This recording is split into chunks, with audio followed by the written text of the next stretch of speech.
இந்த உலகத்துல நிறைய மர்மங்கள் இருக்கு.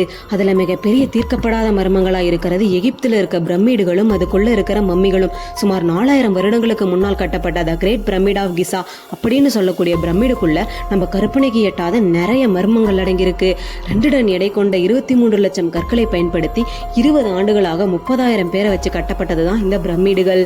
ஏன்சென்ட் எகிப்து மக்கள் இறப்புக்கு அப்புறம் மறுபிறவி இருக்கிறதா நம்புனாங்க.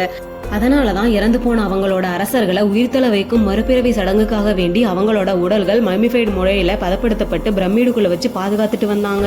4000 வருடங்களுக்கு முன் பதப்படுத்தப்பட்ட உடல்கள் இன்னமும் கெடாமல் இருக்குங்கிறது தான் ஆச்சரியமான ஒண்ணு. உடல்கள் பாதுகாக்கக்கூடிய சமாதியாக இந்த பிரமிடுகள் கட்டப்பட்டிருக்கு அப்படின்னு நிறைய பேர் நம்பிட்டு இருக்காங்க. ஆனா அது உண்மை கிடையாது. சில 100 வருடங்களுக்கு ஒருமுறை நடத்தப்படும் எகிப்து வரலாற்றிலேயே மிக முக்கியமான மன்னராக கருதப்படும் தி கிங் பாரா அரசனோட மம்மியை உயிர்த்தல வைக்கும் சடங்குக்காக தான் இந்த பிரமிடுகள் கட்டப்பட்டதா ஒரு சில குறிப்புகள்ல சொல்லப்பட்டிருக்கு.